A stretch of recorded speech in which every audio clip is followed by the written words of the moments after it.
नमस्कार, मैं हूं संजय शर्मा। आप देख रहे हैं 4 PM न्यूज़ नेटवर्क। मुझको यकीन है जितने मेरे श्रोता देखने वाले हैं, उनमें से अधिकांश की पत्नियों ने सुबह मुंह लटकाकर, थोड़ा उदास होकर रात भर अलमारी और बाकी जगह तलाश करने के बाद 2-2 हज़ार के कुछ नोट निकाले होंगे और कहा, सुनो जी, ये कुछ रुपए रखे थे मेरे पास। घरेल घरेलू महिलाएं होती हैं, गृहिणी होती हैं, वो ऐसे छोटे छोटे रुपए छुपा के रखती हैं। और ये रुपए तभी निकलती हैं जब मोदी जी का नोटबंदी लग जाता है या फिर कोई नोट प्रतिबंधित हो जाता है। तो आज हम फिर नोटों के बादशाह अडानी जी पर बात करेंगे। दरअसल 2024 का चुनाव मोटा मोटा 10 महीने रह गया है और इन 10 महीने में पूरी कोशिश होगी विपक्ष की कि वो सत्ता को एक घेरे में खड़ा कर दे, आम जनमानस को ये समझा दे कि सत्ता गलती पर गलती कर रही है और सत्ता की कोशिश रहेगी कि वो जनमानस को समझा दे कि विपक्ष के पास कोई मुद्दा नहीं है। इन 10 महीनों में जिसका पाला भारी रहेगा वो ही इस देश पर राज करेगा। तो बात कर रहा हूँ आज मैं एक ऐसी खबर की जिसने पिछले 1 साल में देश में सबसे ज़्यादा तहलका मचाया। कुछ महीने पहले हिंडनबर्ग की एक रिपोर्ट ने पूरे देश में और दुनिया में तहलका मचा दिया था।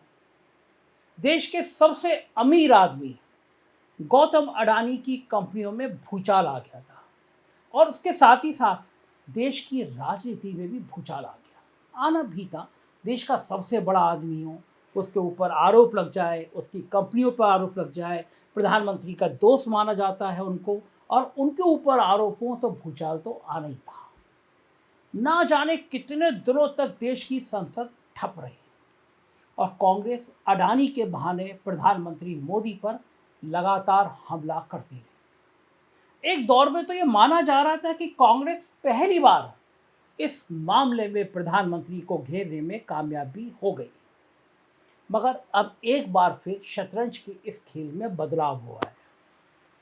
दरअसल इस कहानी के पीछे 2024 का लोकसभा चुनाव है।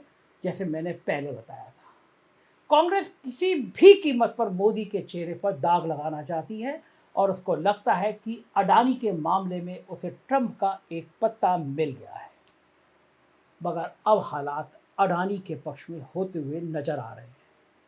ये सारा मामला सुप्रीम कोर्ट द्वारा गठित विशेषज्ञ समिति की रिपोर्ट के सार्वजनिक हो जाने के बाद हुआ है। दरअसल जब संसद ठप हो गई, कांग्रेस ने देश भर में मोदी और अडानी के रिश्तों को लेकर हंगामा शुरू कर दिया, तो सुप्रीम कोर्ट में भी कुछ याचिकाएं दायर हो गईं। सुप्रीम कोर्ट के चीफ जस्टिस चंद्रचूड़ के बारे में आमतौर पर माना जाता है कि वो दबाव में आने वाले व्यक्ति नहीं हैं, और जब उन्होंने इस मामले में याचिका सुनने का मन बनाया तो सरकार को भी पसीने आ गए और अडानी जी को भी पसीने आ गए। सुप्रीम कोर्ट ने कहा कि इस मामले में वो एक कमेटी बनाना चाहती है।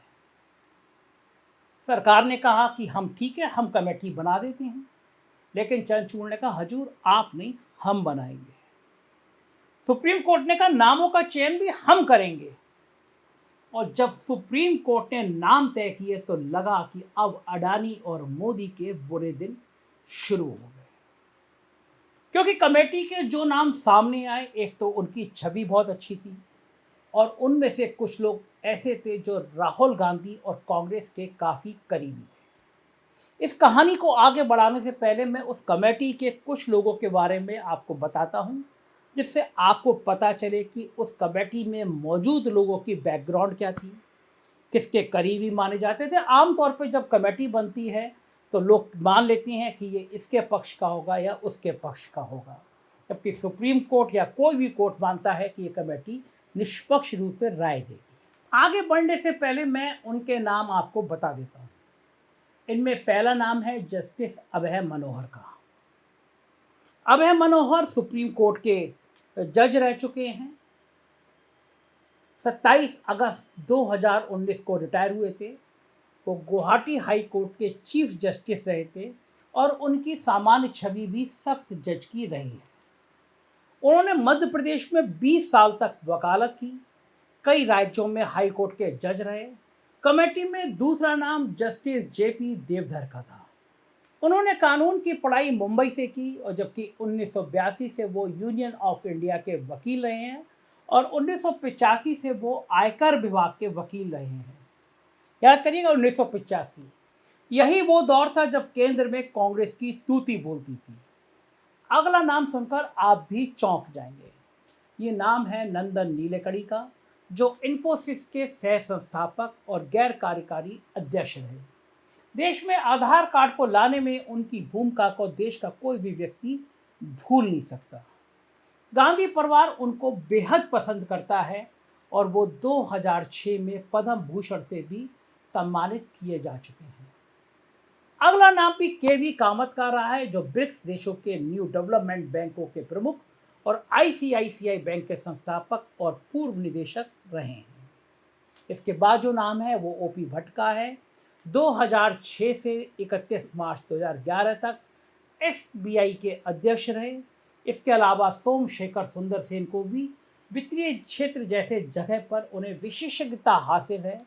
इन सारे कमेटी के लोगों का परिचय मैंने आपको इसलिए कराया क्योंकि लोग मान रहे थे ऐसी शानदार कमेटी सिर्फ चंचूड़ बना सकते हैं, और लोग ये भी मान रहे थे कि ये कमेटी की जो रिपोर्ट आएगी वो गौतम अडानी के पसीने छुड़ाएगी। सुप्रीम कोर्ट ने इस कमेटी के साथ साथ सेबी को भी अपनी रिपोर्ट देने को कहा और कहा कि वो रिपोर्ट कोर्ट में दाखिल करें।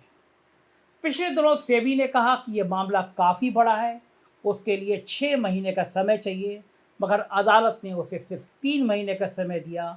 और इस बीच इस कमेटी ने, जिसके बारे में मैंने आपको बताया, उसने अपनी रिपोर्ट सौंप दी और ये रिपोर्ट सार्वजनिक हो गई। इस रिपोर्ट में अडानी समूह को बड़ी राहत दे दी गई। कहा गया कि अडानी समूह ने सभी लाभकारी मालिकों का खुलासा किया है और सेबी ने ऐसा कोई आरोप नहीं लगाया है कि वो अडानी के लाभकारी मालिकों की घोषणा को खारिज कर रही है। हिंडनबर्ग की रिपोर्ट आने के बाद अडानी की रिटेल हिस्सेदारी में इजाफा हुआ है। रिपोर्ट में साफ तौर पर कहा गया कि मौजूदा नियमों कानूनों का प्रथम दृष्टया किसी प्रकार का उल्लंघन नहीं पाया गया है। रिपोर्ट में अभी ये भी कहा गया कि सेबी के पास अभी भी 13 विदेशी संस्थाओं 42 योगदानकर्ताओं के बारे में पर्याप्त जानकारी नहीं है, इसलिए ये भी तय करे कि इनमें और क्या क्या मामले सामने हैं। रिपोर्ट ने ईडी के मामले का उल्लेख करते हुए सेबी ने प्रथम दृष्टया कोई आरोप नहीं लगाया है, रिपोर्ट में कहा गया।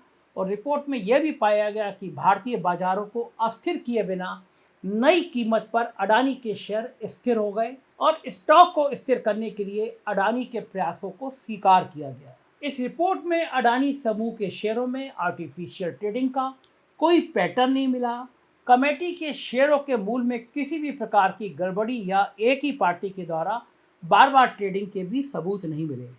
मगर एक महत्वपूर्ण बात यह भी सामने आई कि हिंडनबर्ग रिपोर्ट से पहले कुछ संस्थानों ने शॉर्ट पोजीशन ली, पैसा कमाया, और यही आरोप हिंडनबर्ग पर लगा था कि उसने शॉर्ट पोजीशन ली।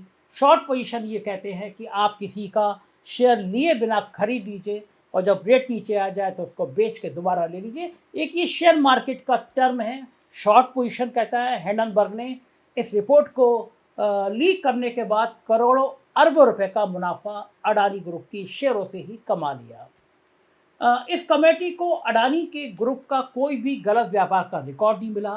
कमेटी ने यह भी माना कि शेयरों में रिटेल इन्वेस्टमेंट कई गुना बढ़ा और अडानी ग्रुप के द्वारा किए गए उपायों से स्टॉक में भरोसा पैदा करने की कोशिश की गई। ये तो एक पैटर्न हुआ जो मैंने आपको बताया, टेक्निकल चीज़ें थी। अब मैं आपको बताने की कोशिश करता हूँ कि इस रिपोर्ट और उसके बाद राजनीतिक हालात क्या होंगे। मेरा उस समय भी मानना था, जब संसद चल रही थी, हंगामा चल रहा था, संसद चलने नहीं दी जा रही थी अडानी के मुद्दे पर। यहाँ तक तो ठीक है, विपक्ष का काम होता है, विपक्ष का काम है कि वो प्रधानमंत्री की घेराबंदी करे। राहुल गांधी ने ये काम बखूबी किया है, भारत जोड़ो यात्रा में किया, संसद में किया, विश्वास जमाया कि हाँ वो प्रधानमंत्री की घेराबंदी कर सकते हैं। मगर मेरा मानना ये था कि जिस समय कांग्रेस अडानी पर हमला कर रही थी, उस दौरान में महीनों तक कांग्रेस ने बाकी मुद्दे छोड़ दिए। मुझे भी लग रहा था, मेरे मित्र भी मुझसे पूछते थे कि क्या अडानी का मुद्दा आम जनमानस में बेचैनी पैदा करेगा, प्रधानमंत्री पे डेंट करेगा। मैं खुद उत्तर प्रदेश के कई गांवों में गया, मेरी टीम ने सैकड़ों लोगों से बात की। आप भी कोशिश कीजिएगा, अगर आप भी ग्रामीण पृष्ठभूमि से जुड़े हैं या आप शहरों में रहते हैं तो अपने काम करने वाले अड़ोसी पड़ोसी से पूछिएगा कि कितने लोग जानते हैं कि सेबी क्या होता है, शेयर क्या होता है, अडानी का क्या मामला है। मैं गाँवों में गया तो वहाँ पे अडानी का मामला कोई ज़िक्र में नहीं था। कुछ लोग कह रहे थे हाँ, हमने सुना है। मेरा मानना ये था कि विपक्ष के जो सारे हमले हैं, वो पीछे छूटते जा रहे हैं और एक ऐसे मामले पे विपक्ष हमला कर रहा है जिसका जनाधार में कोई चर्चा नहीं है। और मैंने ये भी कहा उस दौर में कई वीडियो में, कहीं यह मुद्दा राफेल साबित ना हो जाए। बहुत हल्ला हुआ, देश के कई चैनल पे हमला हुआ, लेकिन धरातल पे राफेल की जिक्र भी नहीं हुआ। लोग समझ भी नहीं पाए राफेल का मुद्दा है तो है क्या। मैंने ये भी कोशिश करी समझाने की और लोगों से बात करने की कि इस तरह अडानी ग्रुप के शेयरों में पैसा इन्वेस्ट करना, सरकार द्वारा उनकी मदद करना आपका नुकसान करेगा, लेकिन उनको ये बातें समझ में आम तौर पर ग्रामीण परिवेश में आ नहीं रही थी। मैं गया था दिल्ली में, बीजेपी के एक राष्ट्रीय संगठन के पदाधिकारी हैं, मेरे मित्र हैं, और मुझसे मजाक मजाक में हंसते हुए कह रहे थे हम तो चाहते हैं कि कांग्रेस सारा कुछ भूल जाए और सिर्फ अडानी पे फोकस करे रहे, क्योंकि बाकी मुद्दे नेपथ्य में चले जाएंगे और देश के आम जनमानस जो ग्रामीण क्षेत्र का वोटर है वो समझ ही नहीं पाएगा कि अडानी क्या, सेबी क्या, शेयर क्या। एक बात मैं और कहूँगा, आप अगर सोचते हैं कि प्रधानमंत्री नरेंद्र मोदी को सिर्फ भ्रष्टाचार के मुद्दे पे आप घेर लेंगे तो मुझे व्यक्तिगत तौर पे लगता है ये मुद्दा आपको परेशानी पैदा कर देगा। प्रधानमंत्री को आप कई और मुद्दे हैं जिन पे घेर सकते हैं। मैं ये बिल्कुल नहीं कह रहा कि आप अडानी के ग्रुप पे हमला करना बंद कर दीजिए, आप इन्वेस्टिगेशन करिए और जांच करिए, लेकिन अब आप जब सुप्रीम कोर्ट के चीफ जस्टिस चंद्रचूड़ पे तमाम लोग भरोसा करते हैं और ये कहते हैं कि चंद्रचूड़ एक ऐसे जज हैं जिनकी ईमानदारी पर दाग नहीं रख सकता, तो अब कांग्रेस के सामने परेशानी ये है कि जिस चंद्रचूड़ ने जिस कमेटी को बनाया और उस कमेटी के अधिकांश लोग कांग्रेस के समर्थक हैं, अगर वो भी अपनी रिपोर्ट दे रहे हैं और अडानी ग्रुप को क्लीन चिट दे रहे हैं, तो कांग्रेस अगर सब कुछ भूलकर अडानी अडानी अडानी करती रहेगी तो बाकी मुद्दे नेपथ्य में चले जाएंगे। कांग्रेस के सामने एक परेशानी और है, उसके दो मुख्यमंत्री राजस्थान और छत्तीसगढ़, अशोक गहलोत और भूपेश बघेल, इन दोनों राज्यों में अडानी ग्रुप ने बहुत ज़्यादा निवेश किया है और ये माना जाता है कि ये दोनों मुख्यमंत्री अडानी के बहुत करीबी हैं। ऐसे में बड़ा सवाल ये है कि जो एक विपक्ष की एकता बनने की बात हो रही है, कांग्रेस के साथ विपक्ष के जो नेता आ रहे हैं उसमें से काफ़ी बड़े बड़े नेता अडानी के मित्र हैं। पिछले दिनों हमने देखा कि शरद पवार के साथ किस तरह अडानी की घंटों बैठक हुई। कांग्रेस के भीतर भी दो धड़े हैं, एक बड़ा धड़ा अडानी के पक्ष में है और एक धड़ा राहुल गांधी के साथ अडानी के विरोध में है। कर्नाटक का चुनाव हुआ, कर्नाटक के पूरे चुनाव में अडानी की कोई चर्चा नहीं की गई। मैं भी ये समझना चाह रहा था कि कांग्रेस की रणनीति क्या है और मुझे बेहतर लगा कि चुनाव में स्थानीय मुद्दे हावी थे।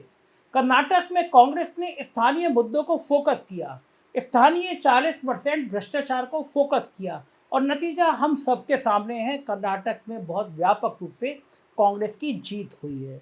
अडानी के मुद्दे को कांग्रेस को और व्यापक स्टडी करना चाहिए, कुछ और इन्वेस्टिगेशन करना चाहिए, क्योंकि अब ये जो हथियार आप चलाएंगे वो हथियारों में थोड़ी धार कम हो गई है, क्योंकि जो कमेटी है उसने लगभग क्लीन चिट दे दी है अडानी को। सेबी की रिपोर्ट अभी आने में समय है, या तो 3 महीने बाद सेबी की रिपोर्ट ऐसी आए जो अडानी के खिलाफ हो, वरना उससे पहले अगर आप अडानी पर हमला करते रहेंगे और बाकी चीज़ें भूल जाएंगे तो मुझे लगता है कांग्रेस का ये कदम ज़्यादा बेहतर नहीं रहेगा। मेरा ये बिल्कुल, मैं फिर कहूँगा, मेरे कहने का मतलब नहीं है कि आप अडानी समूह को छोड़ दीजिए, थोड़ी स्टडी करिए, लेकिन बाकी मुद्दे, प्रधानमंत्री को घेरने के बाकी मुद्दे, बेरोजगारी है, किसान है, पहलवान धरने पर बैठे हैं, महंगाई है, महंगाई से बड़ा कोई मुद्दा जनमानस में नहीं है। याद करिए वो उन दिनों के महीने जब पार्लियामेंट में कांग्रेस हंगामा कर रही थी, उत्तर प्रदेश के मैंने जनपद से लेकर और देश के बाकी राज्यों तक मैंने देखा कांग्रेस सिर्फ और सिर्फ अडानी अडानी अडानी कर रही थी। महंगाई, बेरोजगारी, किसान नेपथ्य में चले गए थे। तो कोई इतना बड़ा मुद्दा मत बना लीजिए जिस मुद्दे की हवा एक कमेटी की रिपोर्ट के आने के बाद जैसे आज लीक हुई है, जिस तरह से सोशल मीडिया पे हमलावर हो रहे हैं लोग राहुल गांधी पे, हालांकि इन बातों का कोई मतलब नहीं है। राहुल गांधी की निष्ठा पे कोई सवाल खड़ा नहीं किया जा सकता। और भारत जोड़ो यात्रा पे जिस तरह राहुल गांधी ने देश के जनमानस में विश्वास पैदा किया है, वो ना भूलने वाला विश्वास है और कर्नाटक में इसका रिजल्ट भी देखने को मिला। तो क्या होगा अडानी में? क्या 2024 में भी कांग्रेस अडानी को मुख्य मुद्दा रखेगी, अडानी पर हमला करेगी, अडानी के बहाने चुनाव जीतने की कोशिश करेगी और बाकी मुद्दे नेपथ्य में रहेंगे, या फिर अडानी भी एक मुद्दा होगा, किसान, महंगाई, बेरोजगारी, ये सारे मुद्दे के साथ सिर्फ एक मुद्दा होगा, एक मुद्दे पे फोकस नहीं करेगी? ये सारे मुद्दे होंगे या नहीं होंगे, इस पर हमारी निगाह बनी रहेगी। आप देखते रहिए 4PM न्यूज़ नेटवर्क। हमारे कुछ और राज्यों में चैनल हैं, 4PM ये नेशनल पे आप देख रहे हैं, 4PM UP, 4PM Bihar, 4PM Gujarat, 4PM Karnataka, उन्हें भी सब्सक्राइब करिएगा और मान के चलिएगा ये वो दमदार चैनल है जो सच बोलेगा और आपके साथ खड़ा रहेगा। शुक्रिया, थैंक यू।